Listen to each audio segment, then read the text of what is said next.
आज हम एक ऐसी कहानी की परतों को खोलेंगे जो अंधविश्वास, नाइंसाफी और बदले की आग से बनी है। ये कहानी है खेतपुर गांव की, एक ऐसी त्रासदी जिसने एक पूरे गांव को हमेशा के लिए बदल दिया। चलिए इस विश्लेषण को शुरू करते हैं। तो तसव्वुर कीजिए एक ऐसे गांव का, खेतपुर, जहां 3 महीने से आसमान से एक बूंद नहीं गिरी। जमीन में दरारें पड़ चुकी थीं, और सिर्फ जमीन में ही नहीं, लोगों के दिलों में भी। और जब उम्मीदें ऐसे ही सूख जाती हैं ना, तो अंधविश्वास को पनपने के लिए सबसे उपजाऊ जमीन मिल जाती है। कहानी का पहला पड़ाव हमें मिलवाता है सावित्री से। गांव वाले उसे प्यार और इज्जत से वैद्यमयी कहते थे। यहाँ हम देखेंगे कि कैसे एक भीड़ अपने ही मसीहा को अपना सबसे बड़ा दुश्मन बना देती है। सावित्री, ये सिर्फ एक नाम नहीं था, ये पूरे गांव की धड़कन थी। वो सिर्फ जड़ी बूटियों से इलाज नहीं करती थी, वो लोगों में उम्मीद जगाती थी। गांव का हर बच्चा उसके हाथों से इस दुनिया में आया था, हर बीमार उसके हुनर से ठीक होता था। वो वैद्य नहीं, माँ का दर्जा रखती थी। लेकिन फिर एक रात ऐसी आई जिसने सब कुछ पलट कर रख दिया। रूपा नाम की एक औरत ने बच्चे को तो जन्म दिया, पर खुद बच नहीं पाई। और देखिए, जब डर और दुख एक साथ मिलते हैं तो इंसान सबसे पहले एक बलि का बकरा ढूंढता है। गांव को अपने गम का ठीकरा फोड़ने के लिए कोई चाहिए था, और उनकी उंगलियां उसी सावित्री पर उठीं। और बस देखते ही देखते सब कुछ बदल गया। जो कल तक जीवन देने वाली वैद्यमयी थी, वो रातों रात हत्यारिन और चुड़ैल बना दी गई। सम्मान की जगह नफरत ने ले ली, और भरोसे की जगह निर्वासन ने। कहते हैं ना, जब लोगों की नजरें बदलती हैं तो सच्चाई के मायने भी बदल जाते हैं।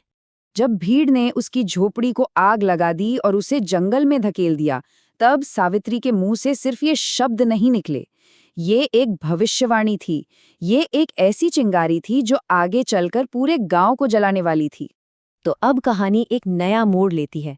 जंगल के अंधेरे में एक वैद्यमयी मर चुकी थी, और उसकी राख से एक नई खतरनाक शक्ति जन्म ले रही थी, बदले की शक्ति। लेकिन आगे बढ़ने से पहले ये समझना जरूरी है कि आखिर ये काला जादू है क्या। ये सिर्फ किसी का बुरा चाहना नहीं है, ये एक पूरा अनुष्ठान है, एक तरीका है अपनी नफरत को एक जिंदा तबाही मचाने वाली ताकत में बदलने का। और सावित्री ने इसी रास्ते को चुना। सावित्री का बदला अंधा नहीं था, बिल्कुल सोचा समझा था। उसका निशाना गांव का मुखिया, जिसने सबसे पहले उस पर इल्जाम लगाया था। मिट्टी का पुतला बनाना, उस पर वो भयानक शब्द लिखना, तेरा सुख मेरी प्यास, हर कदम एक इबादत जैसा था। लेकिन दुआ की नहीं, तबाही की। और फिर श्राप ने काम करना शुरू कर दिया, बिल्कुल एक धीमे जहर की तरह, जो पहले घर के बाहर सब कुछ खत्म करता है, जानवर, खेत, और फिर घर के दरवाजे पर दस्तक देता है। इस बार निशाना थी मुखिया की पत्नी लता। ये कोई आम बीमारी नहीं थी। डॉक्टर, हकीम, कोई इसे समझ नहीं पा रहा था। जिस्म पर वो अजीब नीले हरे निशान, जैसे किसी ने अंदर से दागा हो। और उसकी आंखें बिल्कुल खाली, जैसे उसके जिस्म में अब लता नहीं, कोई और ही रहता था। तो अब हम पहुंचते हैं कहानी के आखिरी और सबसे खौफनाक हिस्से में। हिसाब का दिन आ गया था। मुखिया श्राप को तोड़ना चाहता था, पर वो ये नहीं जानता था कि वो उसे तोड़ने नहीं, बल्कि आजाद करने जा रहा है। हड़बड़ाया हुआ मुखिया जब गांव के पंडित के पास पहुंचा, तो पंडित को एक नज़र में समझ आ गया कि ये मामला इंसानों के बस का नहीं है। उनकी वो चीख, जल्दी खोदो, उसमें सिर्फ डर नहीं था, उसमें एक चेतावनी थी। रात का सन्नाटा और सिर्फ जमीन खोदने की आवाज, और फिर अचानक ठनक, एक आवाज जिसने खामोशी को चीर दिया। उन्हें लगा कि उन्हें श्राप का तोड़ मिल गया है, पर असल में वो अपनी तबाही से टकराए थे। और जब वो चीज मिट्टी से बाहर आई तो दोनों की रूह कांप गई। वही मिट्टी का पुतला, लता के बाल, उसका दुपट्टा, और सीने पर वही शब्द, तेरा सुख मेरी प्यास। सावित्री के श्राप का जीता जागता सबूत। मुखिया गुस्से और डर में अंधा हो चुका था। उसने पुतले को तोड़ने के लिए हाथ बढ़ाया, पर तभी पंडित ने चीख कर उसे रोका। पंडित जानता था कि ये सिर्फ एक पुतला नहीं, ये एक कनेक्शन है, एक जंजीर है, और अगर ये जंजीर गलत तरीके से टूटी तो जो चीज इससे बंधी है वो आजाद हो जाएगी। पर मुखिया ने एक न सुनी।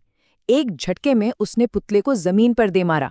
काला धागा टूट गया, वो लाल मोती अंधेरे में गुम हो गया और कनेक्शन टूट गया।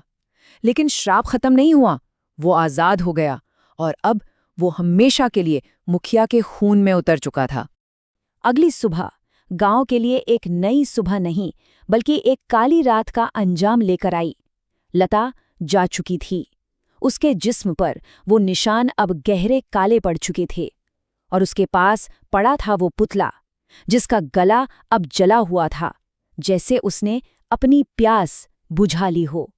और मुखिया, वो सांस तो ले रहा था पर जिंदा नहीं था, बस एक जिंदा लाश जो एक कोने में बैठा उस टूटे हुए पुतले के टुकड़ों को पकड़े रहता था, जैसे अपने गुनाहों के टुकड़ों को समेटने की कोशिश कर रहा हो, हमेशा के लिए। तो आखिर में ये कहानी हमें एक बहुत गहरे सवाल के साथ छोड़ जाती है। जब इंसाफ के सारे दरवाजे बंद हो जाएं, तो क्या बदले का रास्ता ही बचता है? और उस बदले की आग में आखिर जलता कौन है?